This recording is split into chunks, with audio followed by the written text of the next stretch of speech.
Nacht bringt Lesung, komm schon bald mit Moschiach ben David, mit Moschiach ben David, Eliyahu Hanavi. Zu gehen, zu uns verstellt, Eliyahu, mit dein Gutskeit ist doch wohl die ganze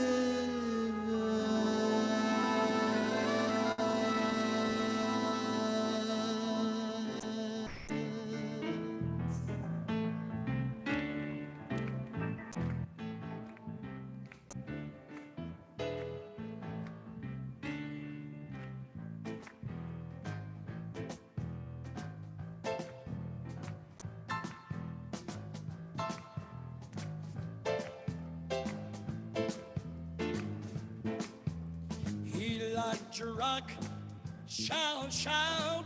He like to rock coming up low. He like to rock, shout, shout. He like to rock coming up low.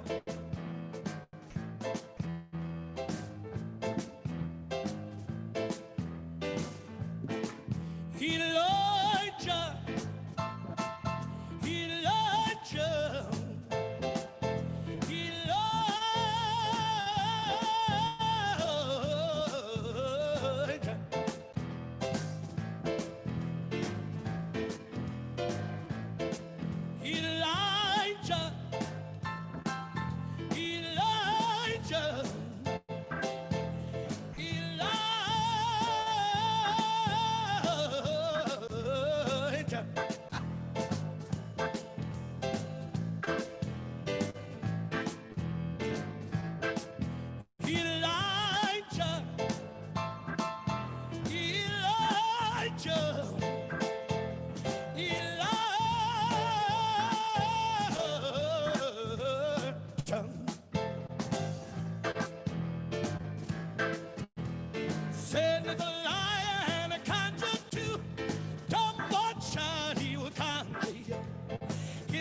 Shout, shout. He like to rock coming up low. He like to rock, shout, shout, shout. He like to rock coming up low.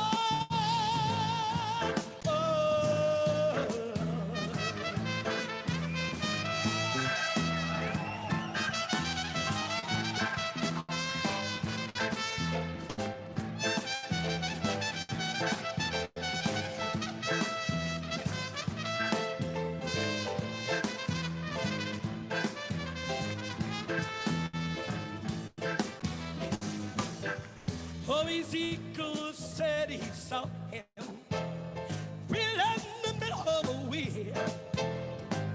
John talked about him, the book of the seventh sea. Some said the rose of Sharon, others said the Prince of Peace. But I can tell everybody, he been a rock and a shelter for me. Hallelujah. He liked to rock. Shout, shout, shout. He like to rock, coming up low. He like to rock, shout, shout, shout. He like to rock, coming up low. Oh, Lord.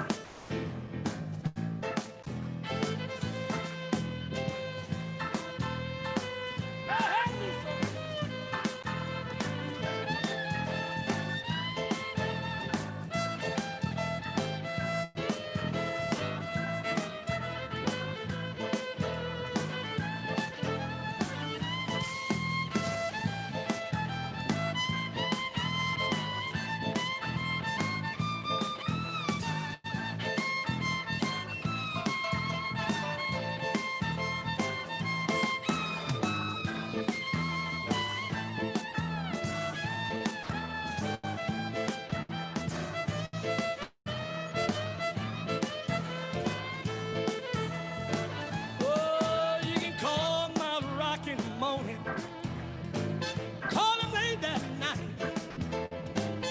God's always with me. All my battles he fight. When I'm in trouble, call him on the line. He put a telephone in my heart, Lord. I get called anytime. Hallelujah. He lights you up. Shout, shout, shout. He lights you up. Coming up, Lord. He lights you up. Shout, shout, shout. He lights you up. Coming up, Lord.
Oh, you can call my rock in the morning.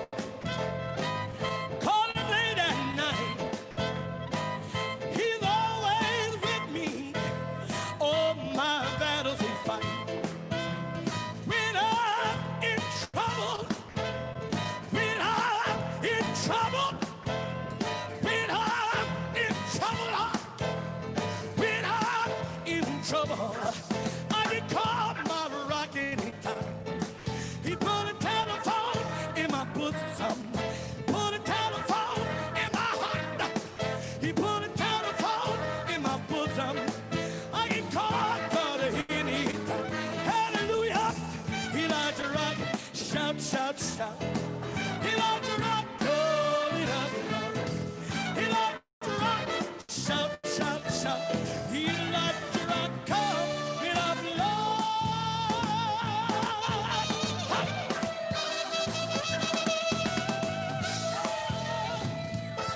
Oh yeah. Come on, put your hands together. Hold it up. He likes to rock.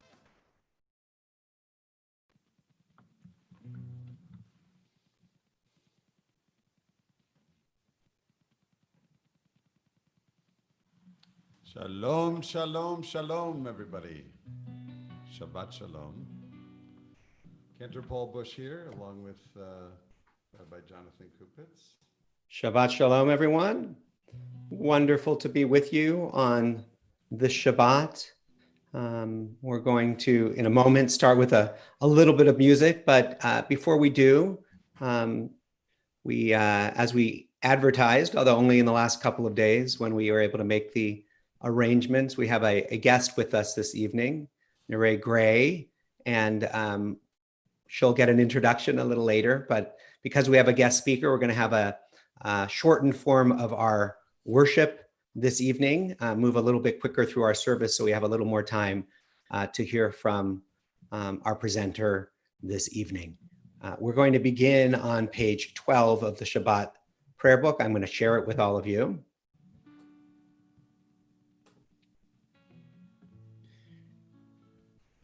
From words from Psalm 95, and Cantor Bush will give you the rest of it.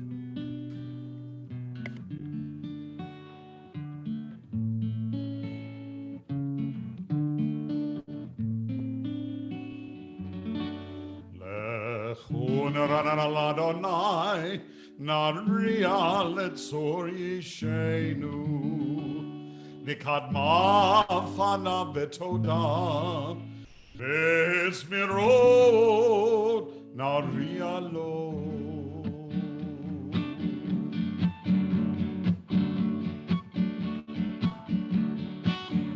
We are walking in the light of God. We are walking in the light of God. We are walking in the light of God. We are walking in the light of God. We are walking, we are walking, we are walking in the light of God. We are walking, oh, walking in the light of God. We are singing in the light of God. We are singing in the light of God. We are singing in the light of God. We are singing in the light of God. Everybody now.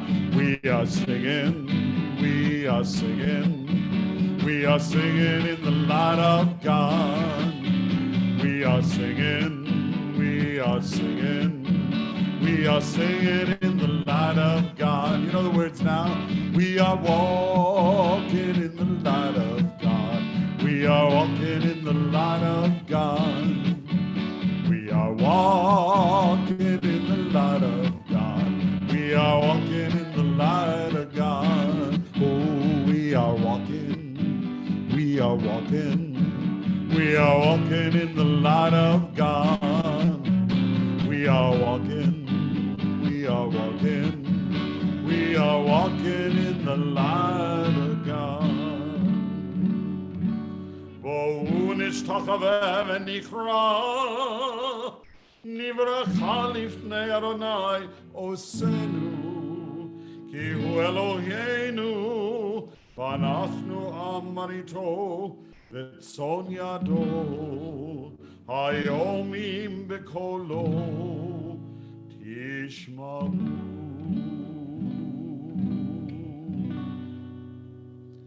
Die da da die die die die die die da die die die die die da die die die die ya da da die die die die die da die die die die da die die die die Shalom Alechem Malachei Hasharet Malchai, Malchai, Malchai Elyon Mimelech, Mimelech Malchai Amlachim HaKadosh Baruch Hu HaKadosh Baruch Hu Gochem L'Shalom Malachai HaShalom Malchai, Malchai, Malchai Elyon Mimelech, Mimelech Malchai Amlachim HaKadosh Baruch Hu HaKadosh Baruch Hu Baruch Huni L'Shalom Malchai HaShalom Malchai, Malchai Malchai Elyon Mimelech, Mimelech Malchai Amlachim HaKadosh Baruch Hu HaKadosh Baruch Hu Ya-da-da-da-da-da La-da-da-da-da-da Ya-da-da-da-da-da La-da-da-da Ya-da-da-da-da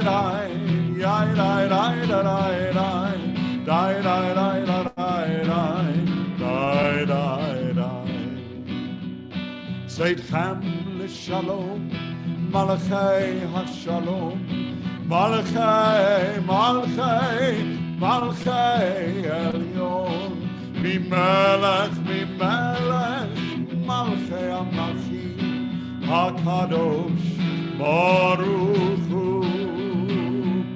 HaKadosh Baruch Hu Yadadai Yadadai Yadadai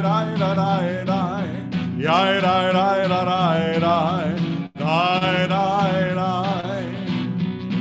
We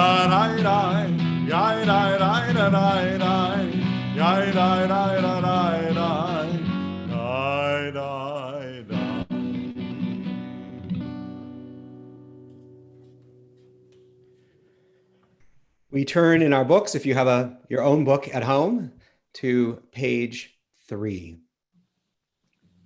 As these Shabbat candles give light to all who behold them, so may we by our lives give light to all who behold us. As their brightness reminds us of the generations of Israel who have kindled light, so may we in our own day be among those who kindle light. Baruch atah Adonai Eloheinu melech haolam asher kiddushanu v'mitzvotav v'tzivanu lehadlik ner Shel Shabbat.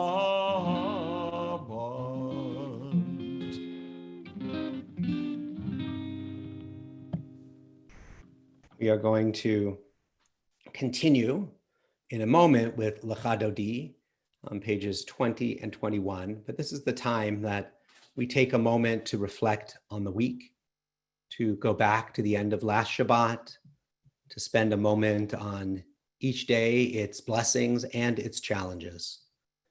Take a deep breath, take in the week that has been, but also be present in this moment. Take a moment of silence, and then we'll continue with Lecha Dodi.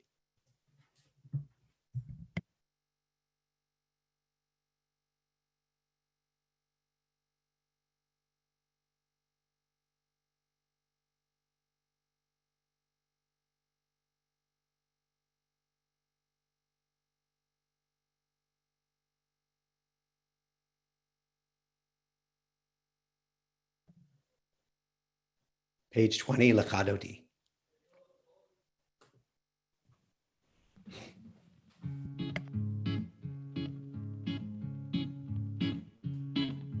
Lecha Dodi likrat kalai alalai alalai alalai b'nei Shabbat nehekabela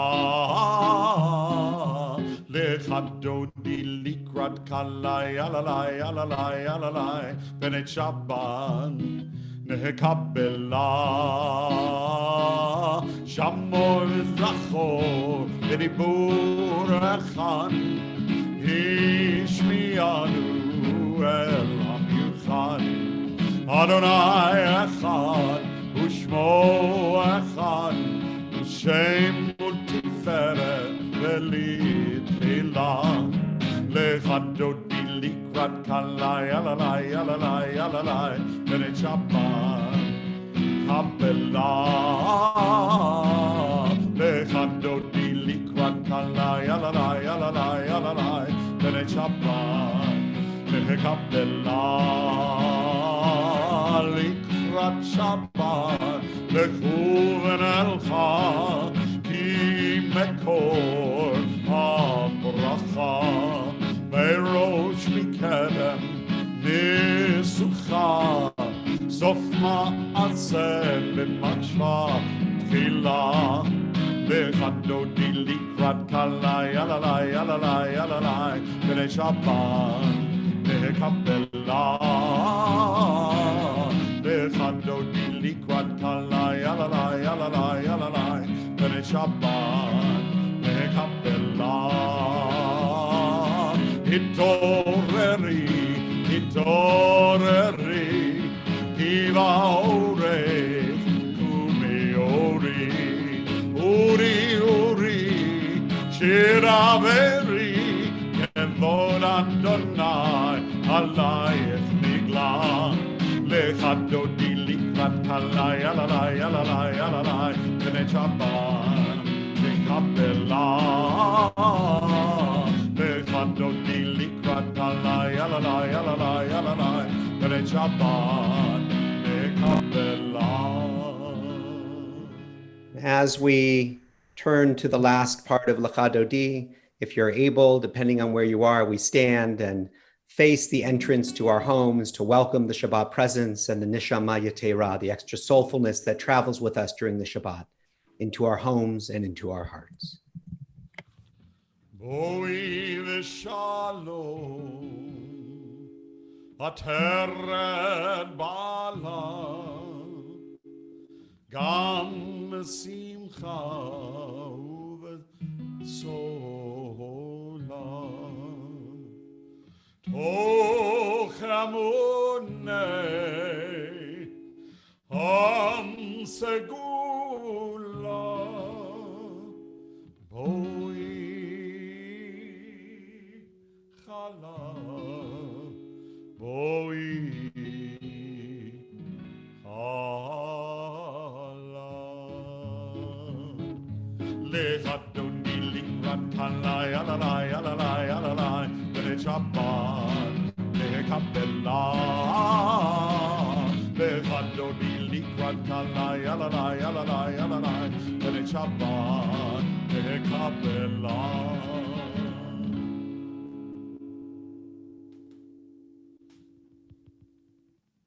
We continue on page 26, making a separation between the introductory prayers and, in a moment, our call to prayer with Chatzi Kaddish, page 26.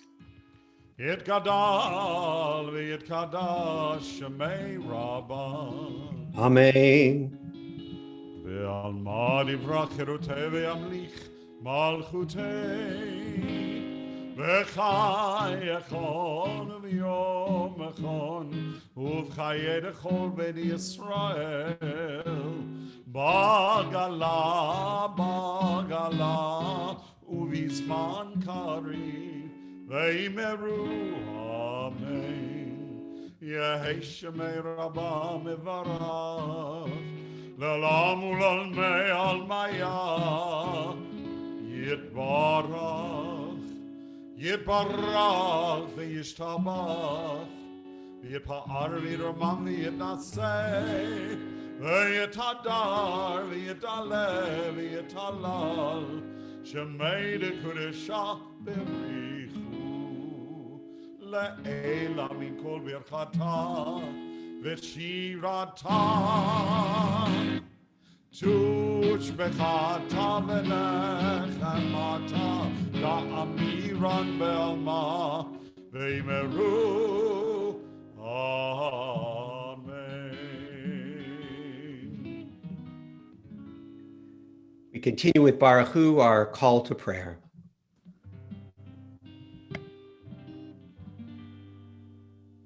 Yada lai lai lai, yada lai lai lai, yada lai lai lai, yada lai lai lai, yada lai lai lai, yada lai lai lai, yada lai lai lai, yada lai lai lai.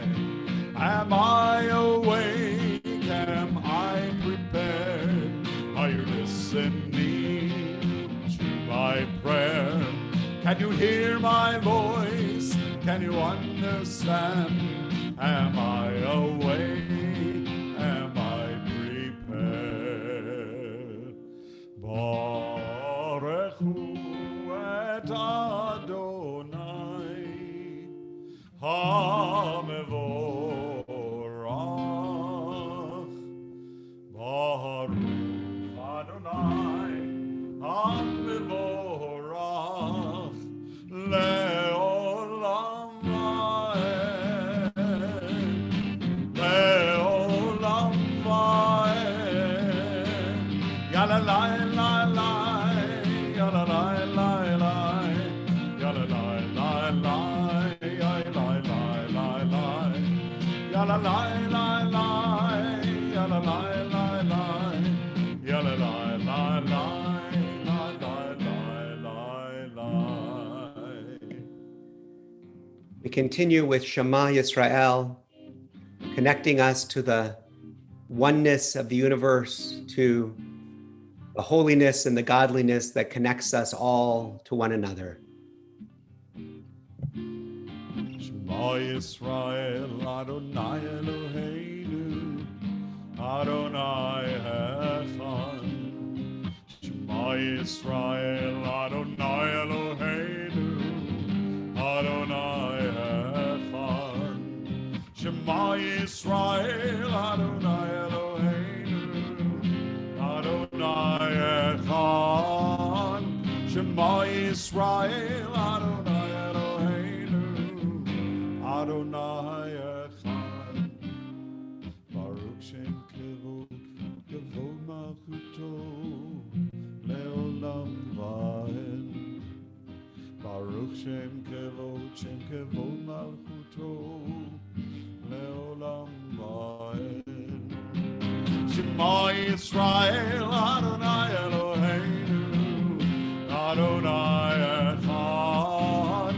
Shema Yisrael, Adonai Eloheinu, Adonai Echad.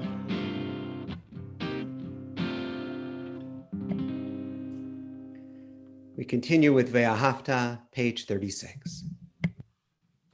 ואהבת את אדוני אלוהיך בכל לבבך ובכל נפשך ובכל מאודיך, והיו הדברים האלה אשר אנוכי מצווך היום על לבביך, ושיננתם לבניך ודיברת בם בשבתך בביתך ובלכתך בדרך ובשוכבך ובקומך, וקשרתם לאות על ידיך והיו לטוטפות בין עיניך, וכתבתם על מזוזות ביתך ובשעריך, למען תזכרו ועשיתם את כל מצוותיי והייתם קדושים לאלוהיכם. אני אדוני אלוהיכם אשר הוצאתי אתכם מארץ מצרים להיות לכם לאלוהים. אני אדוני אלוהיכם. Adonai Elohechem Emet.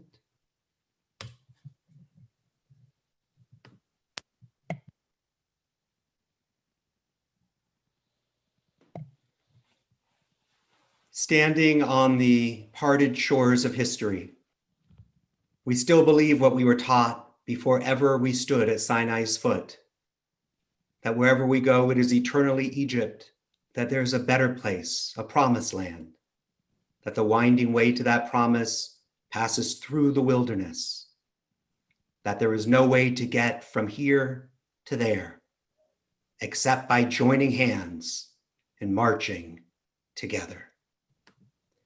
We're gonna pick up with the last paragraph of Micha Mocha, V'ne'emar, on page 40.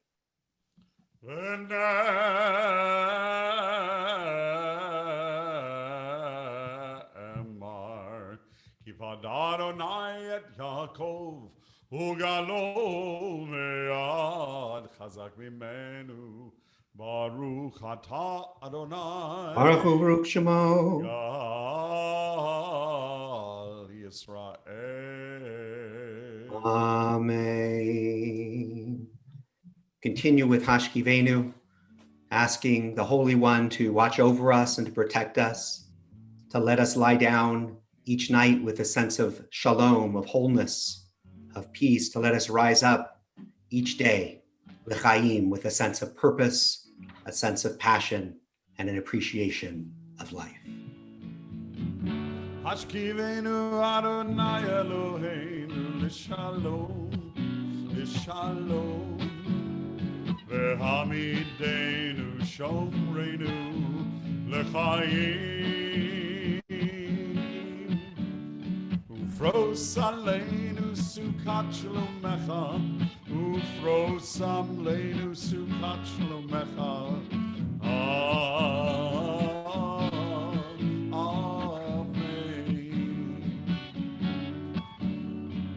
Shelter us beneath your wings, O Adonai,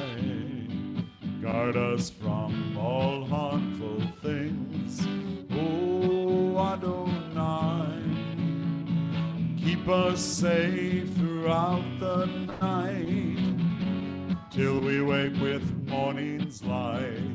Teach us, God, wrong from right. Oh, Adonai. Amen. Amen. Amen. Amen. Amen. Amen. Hashkivenu Adonai Eloheinu l'shalom, l'shalom. Ve'hamidenu shomreinu l'chaim. Ufros aleinu sukat shlomecha, ufros aleinu sukat shlomecha. Amen.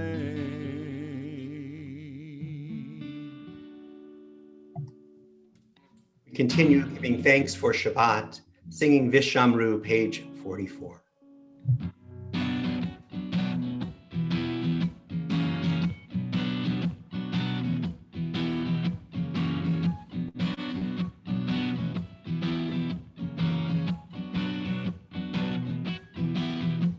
Vishamru v'nei Yisrael et HaShabbat, לעשות את השבת לדורותם ברית עולם. ושמרו בני ישראל את השבת, לעשות את השבת לדורותם ברית עולם. ביני ובין בני ישראל אותי לעולם, אותי לעולם, אותי לעולם.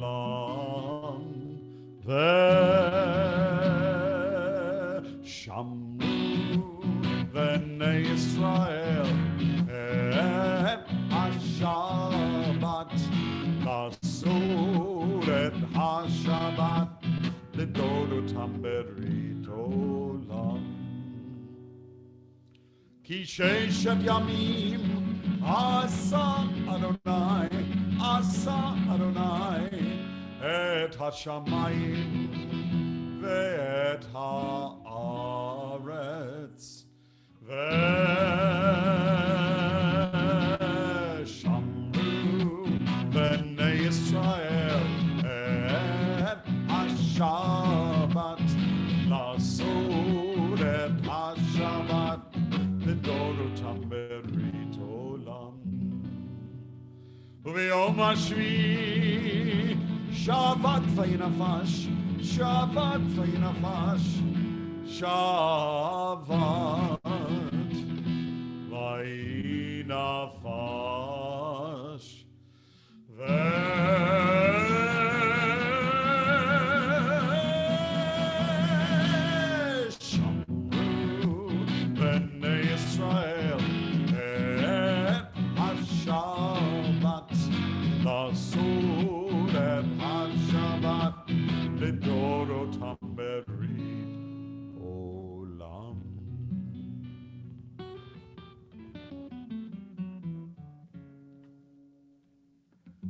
We will sing through together the first few blessings of our Amidah and have a moment of silence and then some music from our own Dr. Randy Polovoy.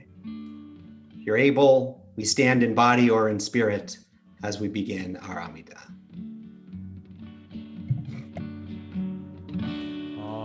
Adonai, Sefatai Tifta, Ufi Yagi, Tehilatecha, Adonai, open up my lips, that my mouth may declare your praise. Baruch Ata Adonai Eloheinu Velohei Avotenu V'Imotenu Elohei Avraham Elohei Yitzchak Velohei Yaakov Elohei Sarah Elohei Rivka Elohei Rachel Velohei Leah Ha'el Hagadol Hagibor V'Hanora El Elyon Gomel Chasadim Tovim V'Koneh Hakol V'Zocher Chasdei Avot Ve'imahot U'Mevi Geulah Livnei V'neihem L'ma'an Shemo Be'ahava Melech Hozer Moshiach U'Magen Baruch Atah Adonai Magen Avraham Ve'ezrat Sarah Page 50.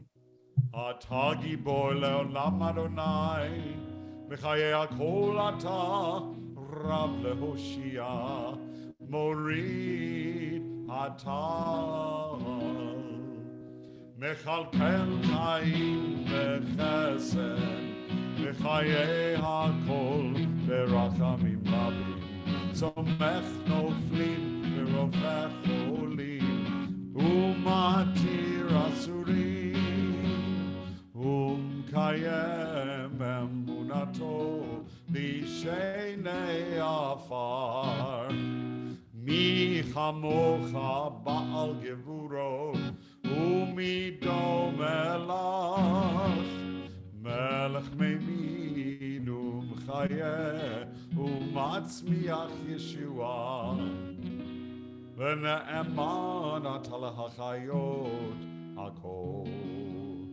Baruch Atah Adonai Mechayeh HaKol Amen. Page 52. You are holy, your name is holy, and those who are holy praise you every day. Baruch atah Adonai, Baruch Baruch Shemo Ha'el HaKadosh. Amen. Please take a moment of silence for the text of your own heart.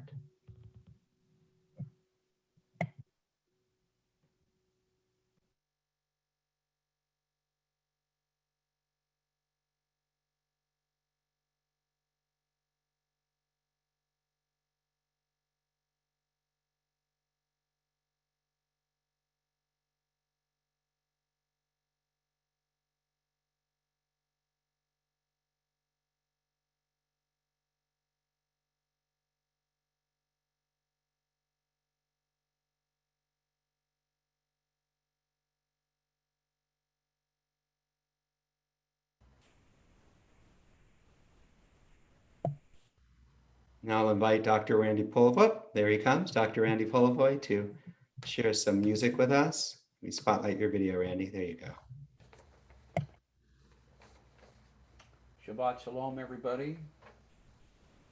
The piece I'm going to be playing is a piece that may be familiar to many of you. It's You'll Never Walk Alone. And this song was written in 1945 for the Rodgers and Hammerstein musical Carousel. It has been used extensively since that time, become a standard in the musical repertoire, and also used as a cover by everyone from pop and rock groups to Jerry Lewis in his telethon, to football clubs in the United Kingdom, and much more recently, very recently, as an anthem of support for medical staff and first responders during this pandemic that we're all going through right now.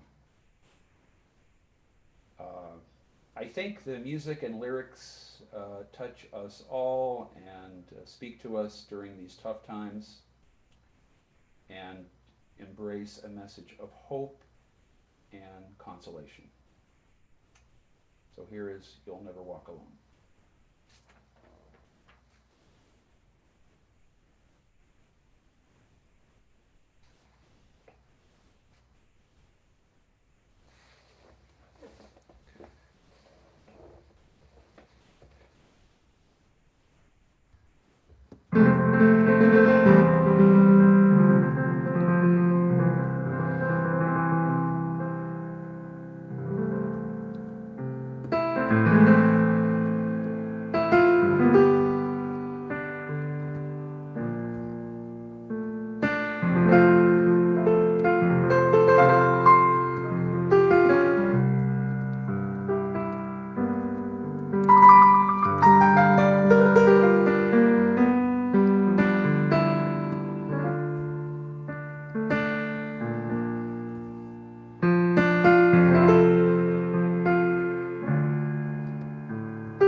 Thank you so much, Dr. Randy Polivoy. Beautiful.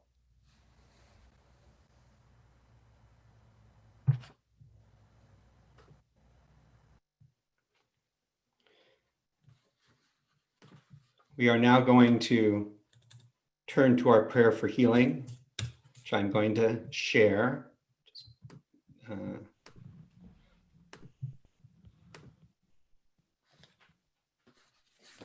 We hold in our hearts all of those in need of healing of body, of mind, of spirit. We join in singing the words of Mishaberach.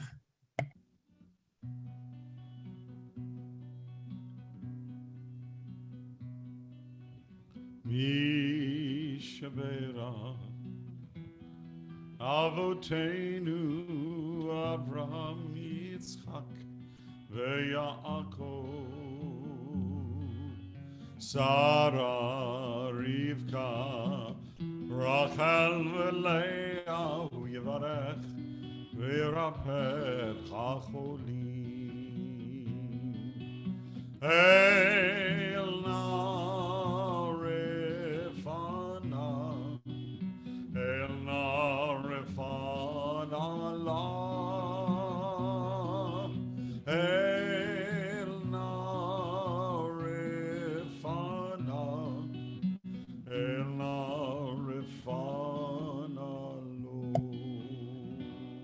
We ask for blessings upon Rebecca Gilman, Bela Pasternak, Hannah Fields Austin, Eran Goichenberg, Sue Tobak, Alicia Goldfarb, Paula Steinbach, Roslyn Lefkowitz, Helen Weinfeld, Gabrielle Silton, Pam Poliakoff, Connie Shapiro, Kathy Blumenfeld, Gloria Austin, Caitlin Antrim, Judith Bosworth, Kathy Brewster, Doug Austin, David Bush, Stephanie Holland, Mark Goldberg, Maureen Fenton, Jennifer Rudin, Susan Rohr, Charity Razade, James Stead, Ed Ansell, Marion Schneiders, Kimberly Zimmerman, Judith Schweitzer, Lori Snyder, Gail Gant, Brad Holland, Isley Holland, Jacob McNaughton, Bernie Karmatz, Mike Klein, Michelle Raphael, Beatrice Caden, John Kerr, Meg Silton, Ken Mitchell, Linda Jones, Allison Auerbach, Steve Alora, Ramon Diaz, Jim Schalheim, Henry Gerard, Kirby Perkins, Brenda Foung Gerard, and Jerry Garris. To those, we add all of those who are in your heart. And if you're like to share their names, some of you are doing it already on our Facebook chat of those you're thinking of, please feel free to do so.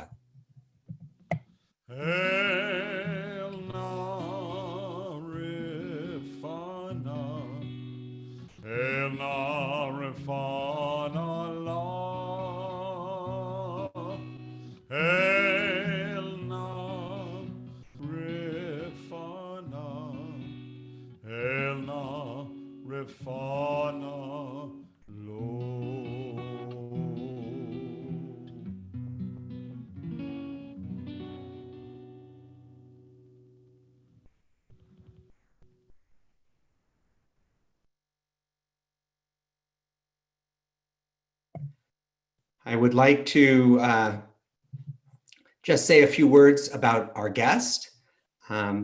We have only met by telephone, so we have a short relationship, but I can already tell from my short time talking with her on the phone that she's somebody who I will want to engage in long-term conversation with and has so much to offer. When I called a contact at the colleges to see about finding somebody to speak on the Shabbat, Neray Gray came up right away. Neray is the Associate Vice President and Chief Civil Rights Officer at Claremont McKenna College.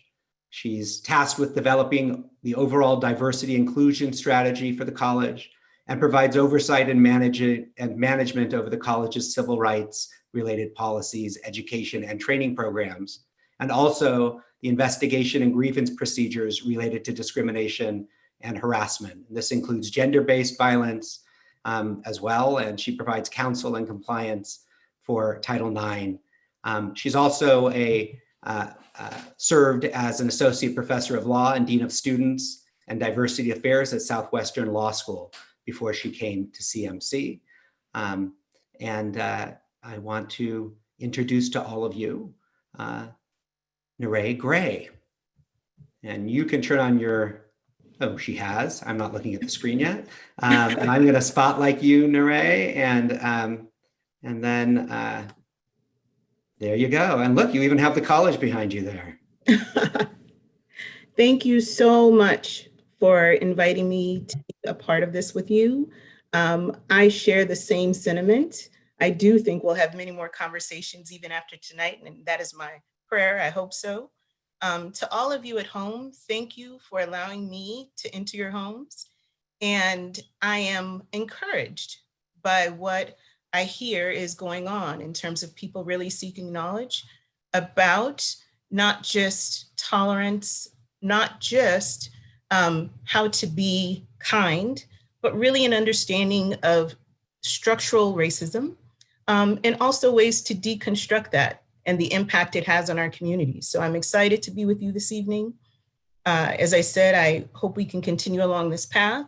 And even after tonight, as you have questions, I will remain a resource for you as we all go on this journey together. I want to start by sharing, I think, a little of who I am. And I have the privilege, the picture you see behind me is Claremont McKenna College. I think I have an exceptional job because I get to work with exceptional people. But it comes, I think, from a process of lifelong work dedicated to equity and civil rights.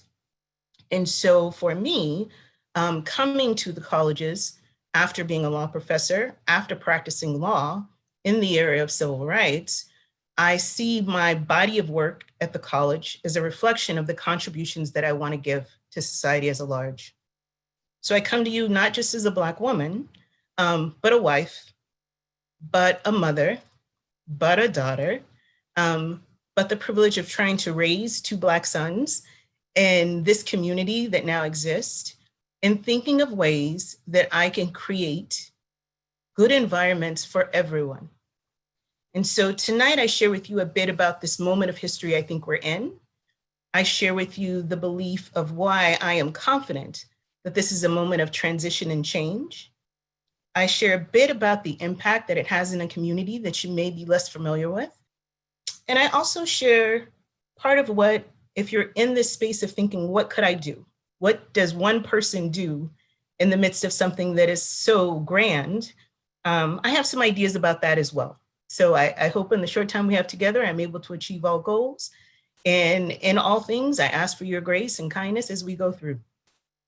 When I think about this, I first start with where we are today, which is we have had a tragic incident in the life of George Floyd and the way that it ended.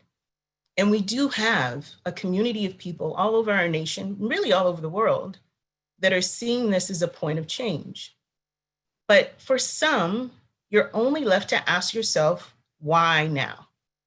What's the impact of this particular moment? And for me, being 45, I was in high school during Rodney King. This is not the first of these types of incidents. But I think I have to acknowledge the structural difference between what happened those many years ago, what's happened all the years in between, and what's happened more recently within the past 6 months, and why I think this one could have been the one, as opposed to all the other predecessors to this one incident. And when I think about it, I can't just think about George Floyd. I have to think about Breonna Taylor and Ahmaud Arbery and Tatiana Jefferson. And those are just lives that have been lost in interactions with either law enforcement or former law enforcement within maybe the past 6 months. So it's a bit of, there's so much at one time that's a buildup that may have caused this moment to be the moment. I also have the belief of a generation and what technology does to the impact of how we see a movement or a problem. And if I compare the times of today to the times of the 60s, part of that experience was there's a turning point when the harm becomes extremely visual. And if I think to the civil rights movement that encompassed so many voices, so many religions, so many people of all races that were impacted by what they saw visually on TV. The fact that they had other Americans, Black Americans, that were interacting with police and experiencing harm and dogs and violence was more than certain people could tolerate, which said, I must take action. I compare that to today. And as I talk to students, young people in general who are struggling with this moment, there's one sentiment that continues to maintain from person to person, whether they're enrolled in college or not. It's the sentiment of, this has happened my whole life. For many people, I'm talking to people who are either 18, 22, 30, but it's, this has happened my whole life. And so if we think back to incidents with Trayvon Martin, incidents that we all know as a community of Black people that never are reported, that never make the news, there's this sentiment of like, this is a continuous issue. But the visual that you see in this one incident is a visual that the world saw together and that we experienced all at the same time. And as graphic as it was hard to turn away from the impact of that moment. And so as we see a nation kind of already under such concern about what's going to happen, right? Everyone's safer at home. Everyone's concerned about the pandemic we're already enduring. But this moment brings to light this constant struggle we've had with race as a nation. And not only that, I think a bigger struggle that we've had in various stages of our development with difference. The acknowledgement of what it means to be different and how difference has a structural impact on access, equality, and treatment. So tonight, as we discuss racism, it's not for this kind of checklist. I think sometimes when I interact with people who don't identify as people of color, they think it's kind of this checklist of, am I someone who promotes these concepts that are later on considered racism, or am I someone working against it? I actually want to talk about it as a structural issue, that as a product of us being in a nation that started from a system of inequality that continued for hundreds of years, the remnants of that are still impactful today. And the experiences we have today are not ones that are the same form as it was in those days, so blatant, certain people can do this, certain people can't, but are really more of the impact of the laws we have in place that are deeply rooted within our society, have unequal outcomes, and the potential for those outcomes to actually impact the way that people are perceived and treated is a reality. And it's a reality that we have to be aware of, acknowledge, and then make a decision if we're going to work against it. It's a choice that's made by every individual, and you have an opportunity to engage every day in making that decision. So I start with that premise of not only who I am and how I come to this work is my life's commitment, but also what I share, that what we have in common is our humanity. And at times when our humanity is tested, we will form bonds, and we will bond on the unique premise of this moment is a test against our humanity, and we have to rise and think about how we respond to the test that's presented. And so part of it is I just want to talk about the impact of societal and structural, not only inequities, but racism in principle, and how it impacts our perception of similar experiences. And I talk about it from a space of mostly being in a lot of spaces where I'm the only Black person. I think as you get to certain levels of education or communities, that frequently happens. And it's not so much what you would think. It's not so much that people are going to call me names every day, but I have to notice the ways that I present in a space and people's response to my presentation. What perceptions they have of Black people that they've experienced, or many who have not experienced many Black people at all. That means that most of their imagery is given by a depiction portrayed by social media in some degree. And so understanding as I enter into a space, there are judgments made about me before I even communicate. And it's not just me, but all of us and the way that we perceive our interactions. And so as I talk to people and talk about the significance of this moment, there's two things that are impactful. It's not just the visual of someone's knee on your neck and the visual of what it means when someone says, I can't breathe. But I think for many, especially in the Black community, it's a sentiment of, although not that physicality, but I've experienced those moments of not being able to breathe in my own environment, whether it's the workplace, whether it's in school, whether it's in domains of which I was one of few. I've experienced that moment of where the treatment of me is so different that it makes it hard for me to breathe. That the fact that I have to make a choice to acknowledge it, correct it, respond to it, ignore it, allow it to persist, is one in which the challenge becomes one that becomes so intolerable. I have to make judgments about how I choose to respond. And the pressure that you feel is similar to that on a daily basis. Because the way that structural racism works is that you almost never get a chance to relax because you never really know where the next flight will come. And so the inability to predict, if I see a dog that I think will harm me, I can move away. If I see something coming that's dangerous, I can brace myself for my own fall. But sometimes racism is such a space where I didn't even see it coming. I didn't know that I was being paid less. I didn't know that I was given less opportunities. I didn't know that I was not selected because of my race. So all those things play into this uncertainty about, will I be given a fair shot, that continues. And so violence is the in, but it's not the only. As I talk to people now about the impact, I want to share perspectives from both sides to the ability that I in my own skin can share.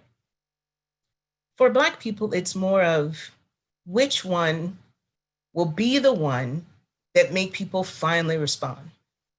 So as we go home and we hear about stories of violence or unfortunate things that happen that can't be explained, as we have communities of loss, individuals' lives who are lost without really an accountability. Not someone's automatically arrested, not someone's automatically in prison, not someone's even going through that process, but just remains unanswered and unresponded to.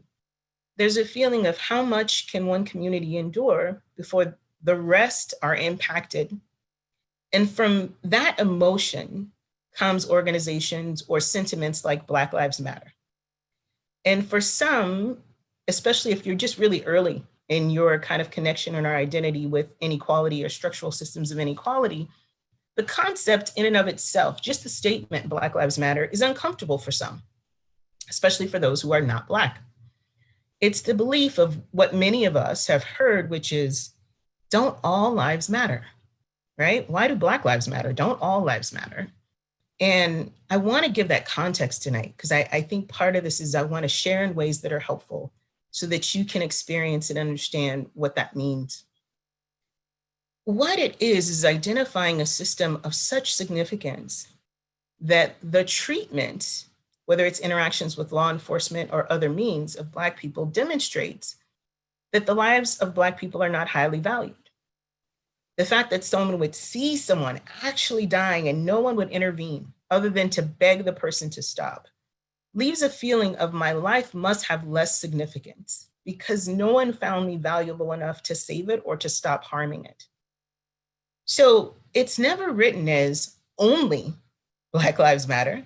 It's better to perceive it as, if you believe all lives matter, then you must believe Black Lives Matter. So it's more of a Black Lives Matter too. I saw a meme today, and I must admit I don't do much social media because it's quite the waste of time and very frustrating, but it's the method of communication for today's people. There was a meme, and there was a woman who had saw two homes, and if you've seen this, I found it very accurate, but a little funny. And there's a home on fire, clearly on fire. And there's a home next to it that's totally fine. And the person walking in says, I'm going to go get some water so I can put out the fire. Someone immediately comes out the other home and says, what about my home? To which they respond, your home's not on fire. Doesn't my home matter too? No one ever said your home didn't matter. It's just your home's not on fire. And so when I saw that, I'm like, yeah, that's kind of a visual that I want people to think about, in the sense of, by no means does the statement Black Lives Matter means nobody else's life does, but it really is a call for humanity. And so for those in the Black community, as other people say, like, hey, don't all lives matter? It almost is a minimization of not really embracing the amount of life loss at the hands of law enforcement or otherwise, that doesn't really compare with the experience that other people are having. So I think of that as one.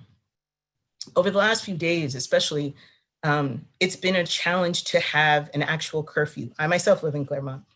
And so part of this was thinking about, I had to think back in my own life at a time that we had a county curfew or a curfew really at all. It hasn't happened that many times.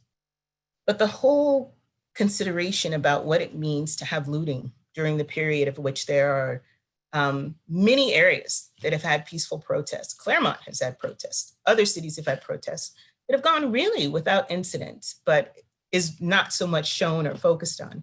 But there are incidents of looting that happen. And so I share this with you just to give it context in case you're of the opinion who says, like, why does that even happen? And why would people do that? And why would people do that in their own communities? Like, what is the purpose of that?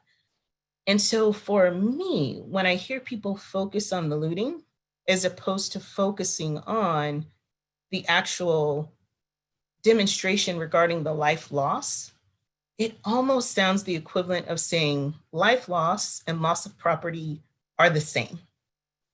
And so what I want people to value is, of course, it's devastating for anyone to lose property, a business, something they've committed their life to. It's devastating.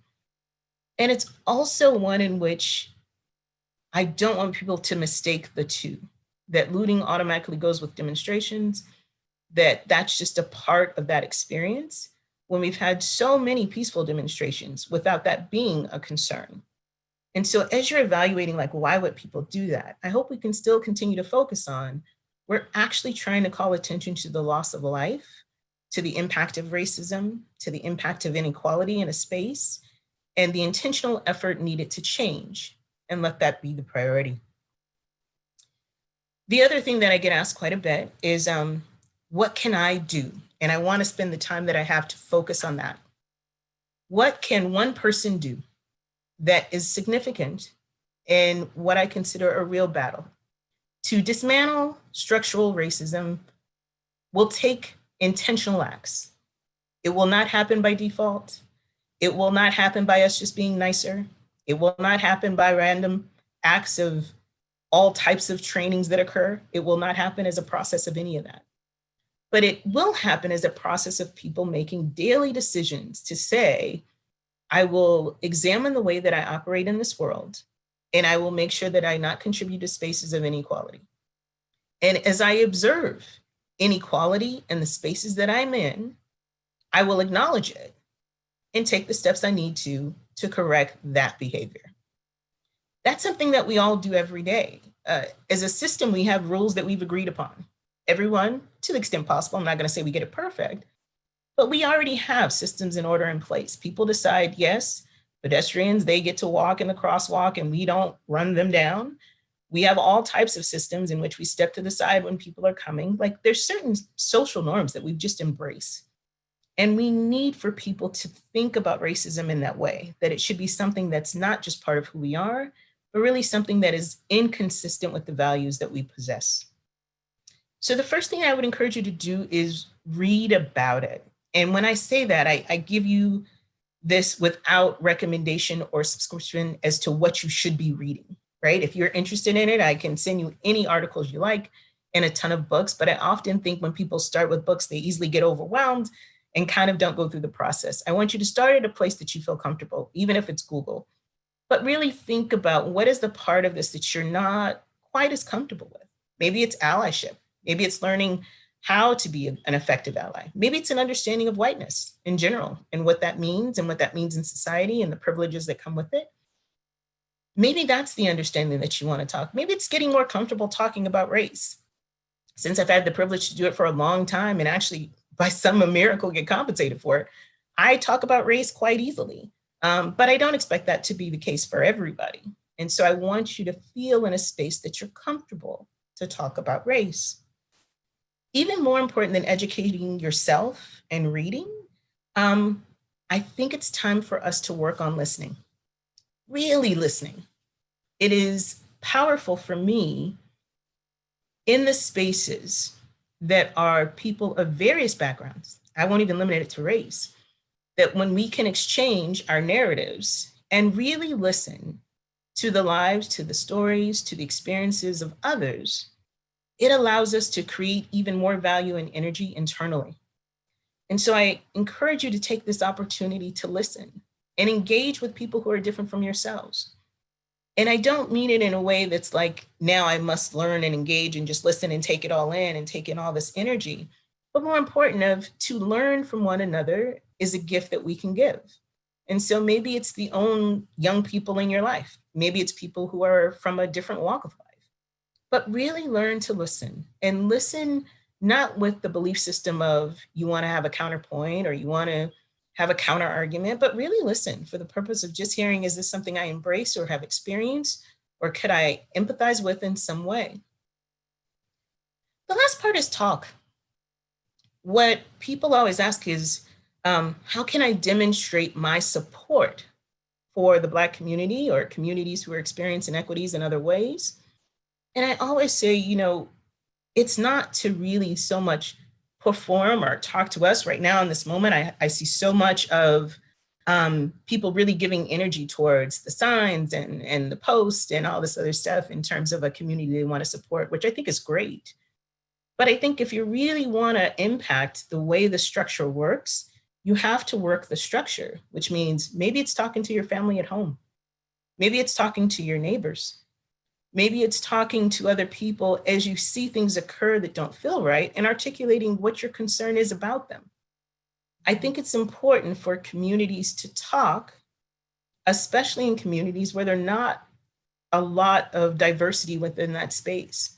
So it's really even more significant, I think, to be in a space of not having it always be the Black person who's going to come in and educate, but more importantly, be in the space where you're sharing an education with those you love. And you're saying, let's talk about the way that we've talked about other communities. Let's talk about the ways in which we have either demonstrated an openness to inclusion or not. Let's just talk about the way that we conduct our lives in ways that may support inequities that we didn't even know. So talking is important. I'd encourage you to start exactly where you are. I don't expect people to automatically turn into crusaders for justice overnight, but I do think it's important that you give yourself a space to just understand that this is a journey. It's not tomorrow that we'll be cured, but if we're all focused in this direction, we will always make progress each and every day, which is what I think is the most important part. It's not an easy fix. It's not an overnight it's done. At some point, the demonstrations will stop. At some point, all of the protests and all of the venom towards this one situation, all the attention will pass. Like at some point, lives will move on, and this will be a moment, a definitive moment in history, I anticipate, but still a moment. And then we will go on to the next moment. And in those times where we're on to the next moment is when I think the most progress and work can occur. So I encourage you, even when this is not the season, even when the news is not focused on this, that you still find time to focus on systems of inequity in ways that you can just by participation. I'm not saying, although if you have resources to give, but it's not even about that as much as it's a reflection on your own life and your own contribution in your daily existence that I want you to think of, am I moving in a direction of equality with the actions I'm taking on a daily basis, with the way that I talk about others, with the way that I include others in my home, with the way I describe and attribute certain ideas to other people, with the way I perceive my interactions with others, with the way I engage with people who maybe I wouldn't previously have engaged. Those are each opportunities to really make a mark at deconstructing racism and its impact. So I know I have a limited amount of time with you tonight. I've done probably far too much crammed in too small a time, but I did want to leave time for questions if at all possible, because I want to address them. And most importantly, if I leave you with nothing else this evening, I want to leave you with one humble, really pure belief, which is, I think that together, each daily occurrence, we show each other the humanity in one another. And I think the more we get comfortable with sharing with one another and acknowledging each other's humanity, that's going to be the strongest power that gets us to the next step. And a step that's even better than what we can even imagine. I think as long as we're in the stretch of feeling the impacts of racism, it's not that just I feel it. I think those even who are not Black, who are white, also are impacted by this experience as well. So everyone together in this experience, looking at it from the side and the lens of which you possess, together I think will both be those who motivate change across the board. So I thank you for this time. I'm honored to be part of your community. I appreciate the opportunity, and with Jonathan's help, I'll take some questions. So we have a few minutes, and if anybody has a question and you want to write it in the chat box on Facebook Live, I'd be happy to ask the question. So one of the questions that I would raise in just thinking about all of these pieces is how do we, what are the processes? You touched on some of them, but for us, even thinking about me, I'm a white cisgender male in my, how do we begin to address the bias, the implicit bias that is within each of us, and by its very nature, we're not aware of? That's an excellent question. And I think part of it is it takes a step to acknowledge that implicit bias is a real thing, right? For all of us, not just white people, but all of us.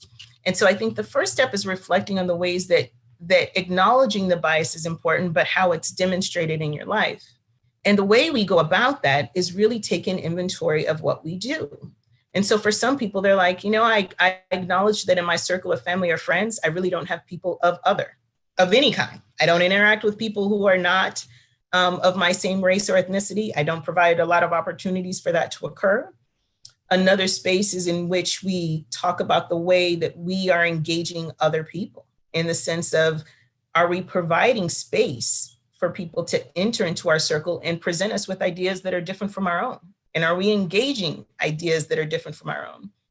And so I think part of the first step of acknowledging that we have this bias or that we have these intentions is really trying to reflect on our own behavior and conduct and think about ways that we're displaying that. And there's lots of ways in which, once you start to analyze your own networks, ask yourself the hard questions. Who do I interact? Where do I spend my time? Where do I dedicate my resources? Those things become far more transparent. Thank you. We've been gathering, in my family, we've been gathering during this pandemic on a Zoom call at 6:00 on Friday nights. And I have lots of nieces and a nephew who are in their 20s and are either in college or post-college and are doing lots of what they would call anti-racism work. Right. And they would say, it's not enough not to be racist. You have to be proactively an anti-racist. Can you help us just put that into context about what that means? What that means, yeah. So part of it is a transition. And I want you to understand where young people are today. As a community, we went through a system of where we were just expecting tolerance, and tolerance was important. Then we went to a stage of where we were looking at equity, but really looking for like a diversity, which means a diverse group of representation. Then we transitioned to, it's not enough to be diverse in representation. There actually has to be inclusion, which means I'm not just invited to the party, I'm dancing at the party. I get everything in there, I'm having the same experience. And now the shift has been like, it's not enough just to say like, now you can come. You actually have to take intentional acts to work against a system that we've inherited of institutional racism. And so the interesting part of young people, and my husband and I had to talk about this, is for them, they've had experiences that many of us haven't. And I think it's impactful. For young people today, they've had 8 years of seeing Black people in the White House that for many of us was something that we didn't even believe would ever happen in our lifetime. But for them, it was a normalcy. And so their perspective of race is deeply impacted by having that visual for such a long period of time. The other part is this notion of an understanding that being passive about it actually allows it to grow. Like, it doesn't refute it, it just allows it to continue, and you can disassociate with it. So some people will say it's not enough that you just don't partake in it, but I actually need you working with me to make sure it doesn't happen and to push it back. And so as you see people who are talking an anti-racist education or anti-racist action, it's an acknowledgement that this has to be intentional. Just not being involved in it is insufficient. Thank you. I'm going to ask 2 final questions, and then we're going to bring it to the end. And again, I hope this isn't the end of our conversation. I hope we'll find new opportunities to continue to talk, as you say, when the most important work will be going on, which is after this particular horrific incident fades a little bit into the past, but the work continues. And so one question is being asked by a mother who's part of a biracial family. Yeah. And saying, how do you explain to a 21-year-old biracial man living in a predominantly white community that it's okay to be concerned with racism, but not to let it paralyze you? Oh, first, my heart goes out to you, mother to mother. And I want to answer that. And I want to acknowledge my own concerns that I demonstrate in the way that I can hear your son is struggling with. Generally in the mornings, I try to go for walks. I have a lovely neighbor that is very close. They're white, older, 80s, husband 92, still very active. And one day she asked me, she says, I noticed that your sons never come out and play. Like, why don't I ever see your sons out playing? And in that moment, I had to acknowledge, like, without thinking, without a direct discussion between myself and my husband, you don't see my sons outside. As a matter of fact, you don't see them without us. And part of it is the fear that you describe, that you internalize it in a way that you don't even notice that you're doing it. And then when you see that you've done it, you try to work against it, but you're totally aware that there's images every day that contribute to this fear and anxiety that you have. And so to your son, what I would say is acknowledge to the world of what you represent and what those images are, and then choose not to embrace those as limitations for how you govern your life. And it's a blend of, yes, you want to educate to be safe. And yes, you want to educate that society may not always perceive you in the way that's genuine and authentic, but that actually what it requires of you is even more authentic nature of who you are. And so I would have a really lovely discussion in the sense of saying, let's first talk about the things that you change just by nature of life has conditioned you to be cognizant of it, the way you interact with law enforcement, the way you interact with people who you're less comfortable with or you think are uncomfortable with you. Really talk about those and give your son a chance to share, especially being in biracial spaces. You're not always comfortable because you want to be respectful of both sides that you represent. And it's complicated because the same people who love you dearly, there's people who are extensions of that same identity that don't. And so you're trying to process. So I think being a good listening board for your son is one. And then talking through the strategies of, in light of all this, how do we make sure that we preserve your soul and give you that energy that you need? So it really is one of listening first and then exploring of what concrete ways will we push against this. It's a beautiful question. Thank you. And I'm going to take two questions here, combine them into one, and they'll be our final question for the evening. One is commenting on younger generations sort of taking to the streets and saying, how do we move from protest to, political change, right? To doing those kinds of things. I don't think there's anything here negative about protest. It's not enough. It's just that piece. And perhaps how do we incorporate this even into public schools, universities, things like that? And the second question, let me ask them both so that you can figure out how to best answer, is talking about our local area, the Inland Empire, Southern California specifically. What's going on here that you're inspired by, and what are things that we could all help improve upon? Okay. So the young people and protest, I had to acknowledge that for young people, due to the way technology has advanced, they are inundated with these images in a different way than we were. And that impacts the frustration of, I must do something now. And that although I had the choice of watching the 10 o'clock or 11 o'clock news growing up, they do not have that choice. That news is all the time, it's on them, messages are in their faces. And that's where you're seeing this real intense energy to, I must do something now, because the messages are doing nothing is really doing something in the wrong way. How do we channel that? And I work with that within the college all the time. I try to educate people that the way social movements work is that there is this belief that there is movement external, which is the visual, which is the activism that's impactful, that has to complement the strategies internal, which is meeting with people who have the authority for change and convincing them that change is necessary. And so that's why, at least here, you have lots of people who are now getting into politics, who are getting into elected spaces, who are trying to get in advisory roles. They're really looking for, where's the place that I can make the biggest impact and how close can I get to a decision maker? So part of it is really trying to educate that community about, I see what you're doing, I understand the pressure, and I understand the tension and what that means. And the visual representation is significant, especially for the communities impacted. But I also need you to know, really research and find out who could change what you want to change. And that's where your energy really lies. Like, how can you get a meeting with the person who actually can make an impactful and have your voice be heard? And structurally, how to work through both of those so they understand both sides are necessary to effectuate real change. And don't get frustrated with the fact that I keep demonstrating and protesting and things don't change, which I already think a lot of people are at.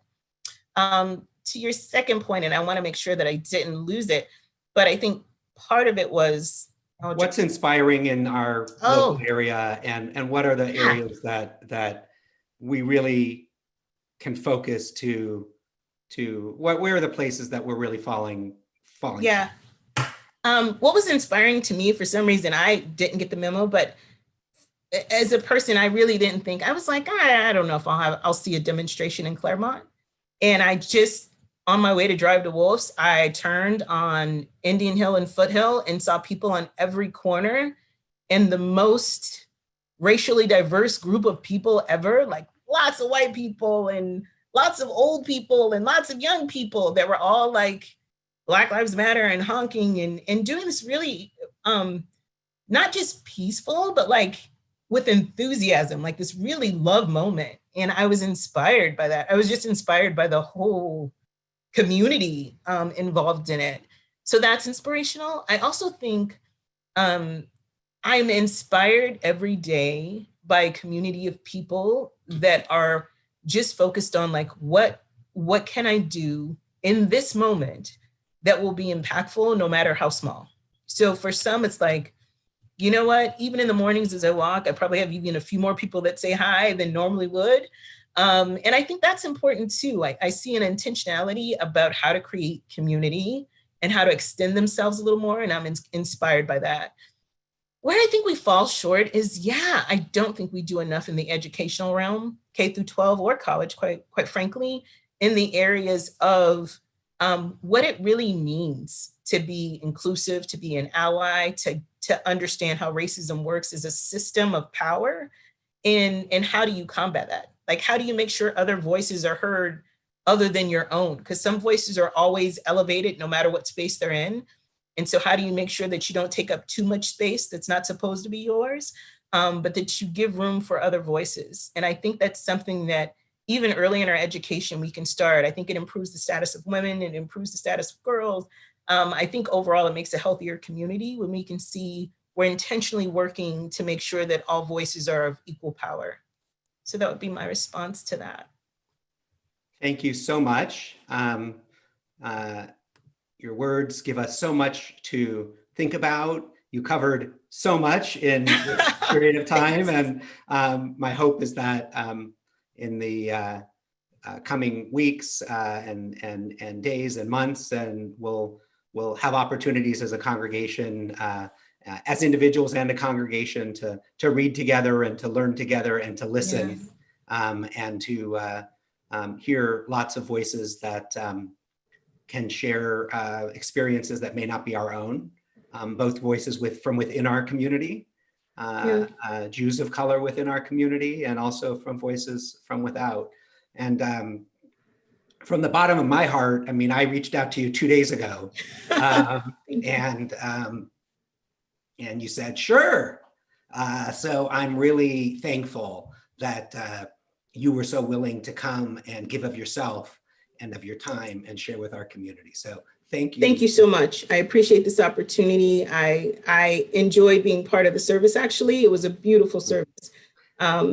I think the music was amazing, and I appreciate so much just having this experience. So I thank you, Jonathan. Thank you, thank you. And we have a little bit more music before we totally go, so stick around. All right, so thank you very much. Thank you.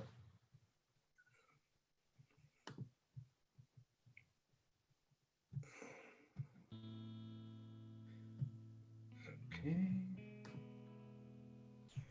And we are now going to move into a piece of music. So Cantor Paul.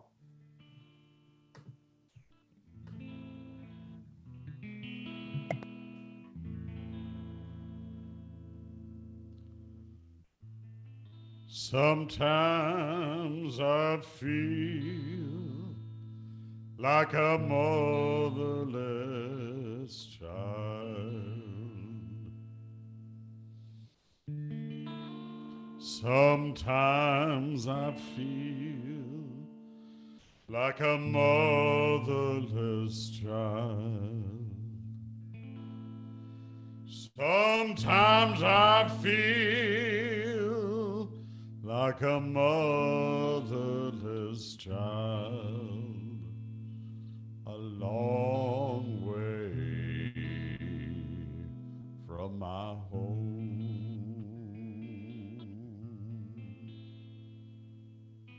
Sometimes I wish I could fly. Sometimes I wish I could fly. Sometimes I wish I could fly closer to my home. Motherless children have a very hard time. Fatherless children, they have a hard time. All God's children can have a hard time, a long, long way from home. Sometimes I feel like freedom is near. Sometimes I feel freedom is near. Sometimes I feel that freedom is near. Oh, but we're so far from home. Sometimes I feel like a motherless child. Sometimes I feel like a motherless child. Sometimes I feel like a motherless child. A long, long way from home.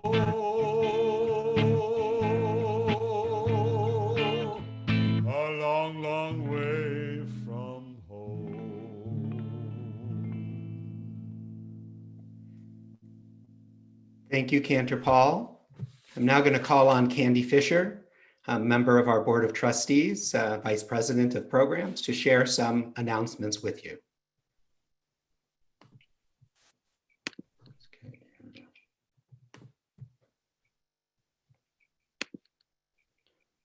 There she is. Shabbat Shalom. And thank you to Rabbi Kupitz, Paul Bush, and Randy Polovoy for the beautiful Shabbat service this evening. And Ms. Gray, a sincere thank you from the Temple Beth Israel community for your powerful, insightful, and meaningful message. We're so grateful and appreciative of you, Ms. Gray, for joining us and teaching us this evening. I'd like to take a few minutes to remind you of a few ongoing and upcoming events at Temple Beth Israel. If you haven't already checked it out, go online to tbipomona.org and click on the Strengthen Our Synagogue silent auction. It closes soon, so be sure and go online. There's some wonderful things up for auction.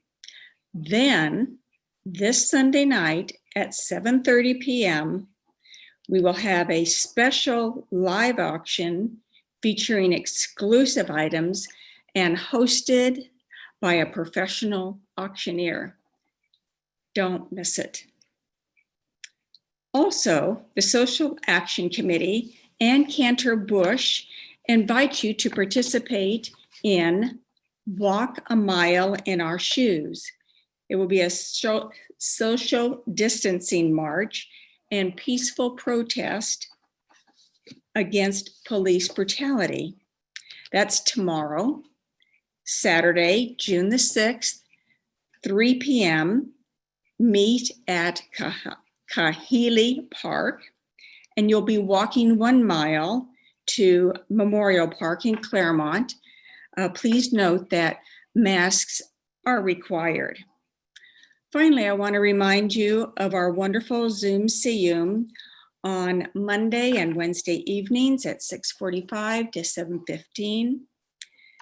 And for more information on these and other temple-sponsored activities and events, please go to your Kahila or online to tbipomona.org.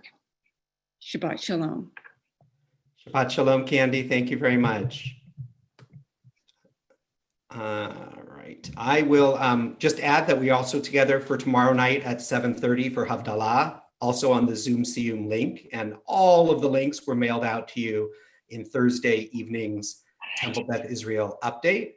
So you can join us with all of those things. Make sure you take a look carefully at the Thursday night emails. And tomorrow night, you will get an email with the link and invitation to the live auction event, which will be Sunday evening at 7:30 p.m. But that will be a special link to sign on to the special software that allows for the live auction event. So that will be coming out tomorrow night. As Candy said, Cantor Bush and I and others of our congregants will be participating in the Claremont March tomorrow from the park just north of Claremont High School on Indian Hill to Memorial Park. It's a 1 mile walk. Cantor Bush, other announcements you want to share? No, I think everybody else has covered it. Thank you. Terrific. So we are now going to turn to Aleinu L'Shabeach. I'm going to share the page with you. It's on page 282 if you have your own Siddur, your own prayer book at home. Give me 1 minute, Cantor, to share it. All right, we are shared. Aleinu L'Shabeach. Aleinu L'Shabeach, Ladon HaKol, Lated Gedula Leotze Bereshit, Shelo Asanu Kegoye Haratzot, Velo Samanu Kemishbechot Hadama, Shelo Sam Chelkenu Makakem, Vegor Aleinu Kechol Hamonam, Vanachnu Korim, Mishtachavim Umodim, Lifnei Malach, Malchei Hamlachim, HaKadosh Baruch Hu. 287. V'ne'emar v'haya Adonai lemelech al kol ha'aretz bayom hahu yeh Adonai echad u'shemo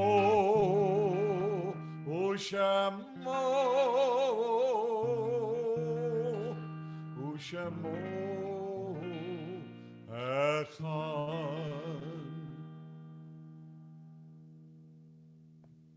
So we take a moment now to turn our thoughts to those who have been important in our lives and have left this earth, those who have died in recent days or at this time in years past. Remember the recent deaths of Ann Littman, mother of Joellen Boone, Lonnie Lee Hollander, mother of Vicki Hollander. Remember the Yortzites, the anniversaries of the deaths of Leah Loney, Lorraine Friedman, Babette Kamens, Bob Mayer, Jerome Paris, Jack P. Shack, Leah Spencer, Maurice Baumgarten, Joel Friedman, Morris Lefkowitz, Irving Namus, Jean Stacy Neal, Louis Bush, Julius Goldstein, Fanny Friedman Rose, Alvin White, Hyman Shaven, Eva Elliott, Mildred Goldberg, William Hyman, Jeanette Immergluck, Eva Quatcher Elliott, Kate G. Levy, Norma Lerner Mazet, Lena Singer, James Bannister, Lee Bucksbaum, Roy Katz, Rose Betty Kelber, Rhea Levis, Sidney Michelson, Eugene Bass, Regina Beliak, Evelyn Bach, Richard Botwin, Maurice Spike Gingold, Samuel Harris, Eugene Klein, Helen McDonald, Daniel McNaughton, Ida Watsky, David Berlant, Jack Walter Gottlieb, Rose Vialis Gottlieb, Felix Greenthal, Jerome Reich, and Janet Rose. If you're remembering somebody, please hold them in your heart. If you'd like to share their name in the chat box, do so. You can do that as well. And of course, we also remember George Floyd. We turn to the words of Kaddish. 296. Went too far, so there we go. Turn to the words of Kaddish. We hold all of these loved ones in our hearts.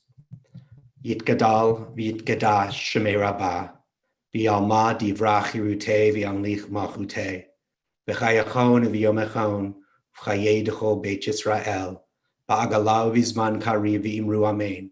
Yehei shmei rabbah mevorach le'olam u'lomei almaya, yitbarach v'yishtabach v'yitpa'ar v'yitromam v'yitnaseh, v'yitadar v'yitaleh v'yitalal shmei dukudasha brichu, le'ela min kol birchata v'shirata, tush b'chata v'nechemata, ta'amiram bi'alma v'imru amen. Yehei shlama rabba min shmaya, v'chayim aleinu ve'al kol Yisrael v'imru amen. Oseh shalom b'imrumav, hu ya'aseh shalom aleinu ve'al kol Yisrael v'imru amen. Zichronam livracha, may their memories be for a blessing. We're going to conclude with Biyado into, or well, which are you going to do first, Cantor? You're muted.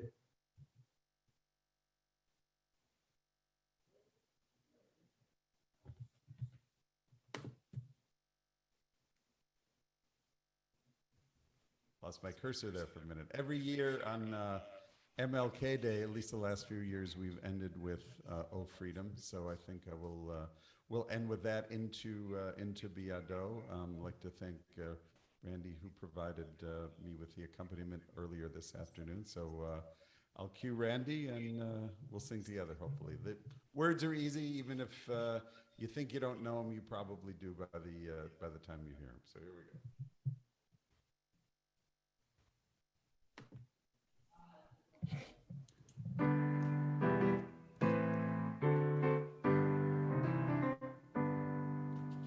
Oh, freedom, oh, freedom, oh, freedom over me.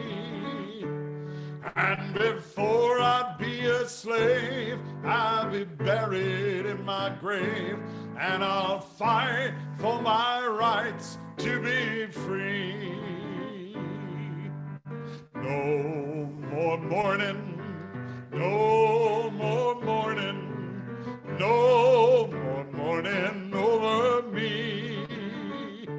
And before I'd be a slave, I'll be buried in my grave and go home to my Lord and be free.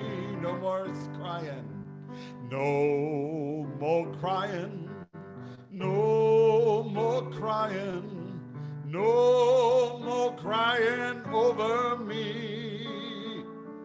And before I'd be a slave, I'd be buried in my grave and a home to my Lord and be free.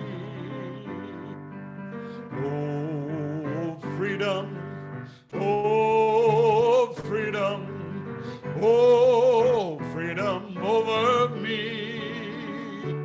And before I'd be a slave, I'd be buried in my grave and go home to my Lord and be free.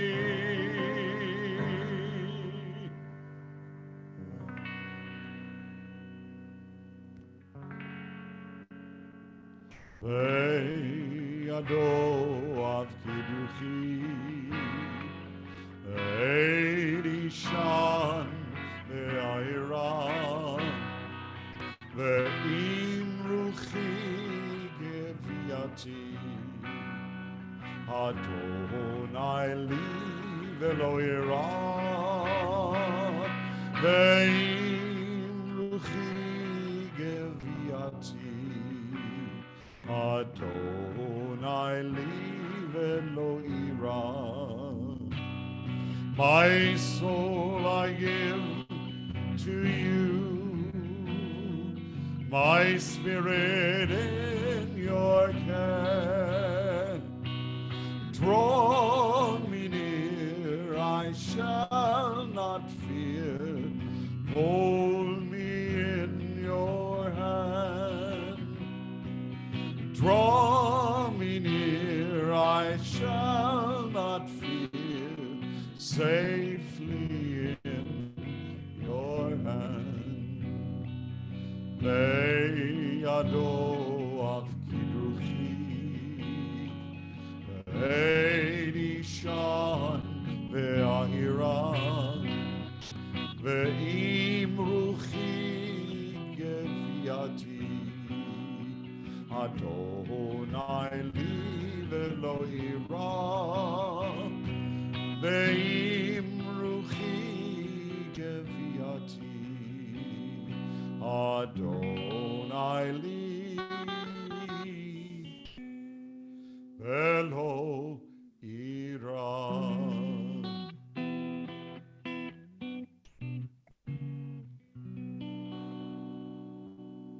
Shabbat Shalom.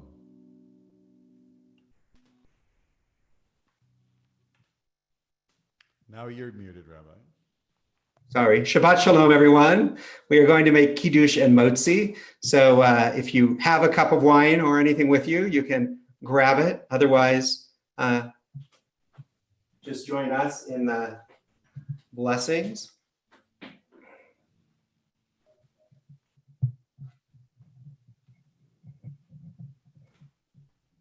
Baruch atah Adonai Eloheinu melech haolam, borei peri hagafen.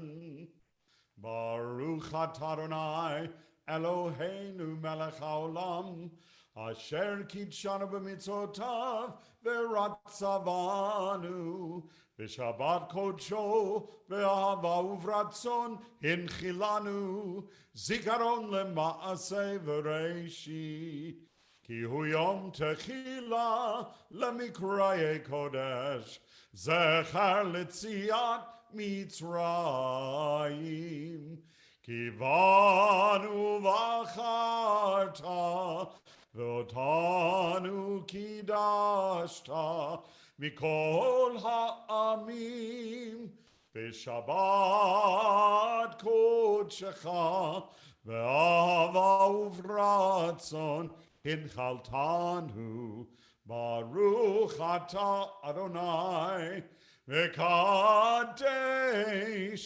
ha'shabbat Chaim.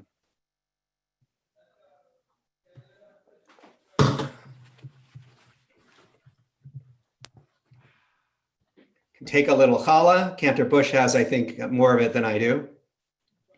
We ate ours. I only have a little piece, but I haven't eaten ours yet.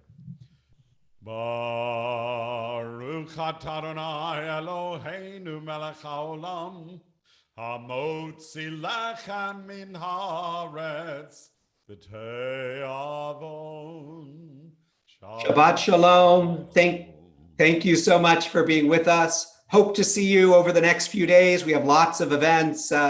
Tomorrow, Sunday, our live event on the auction, and all through the weekend, Havdalah, marching, endless. Check your emails. Thank you so much for being with us. Lehitraot, Shabbat Shalom. Shabbat Shalom, lehitraot.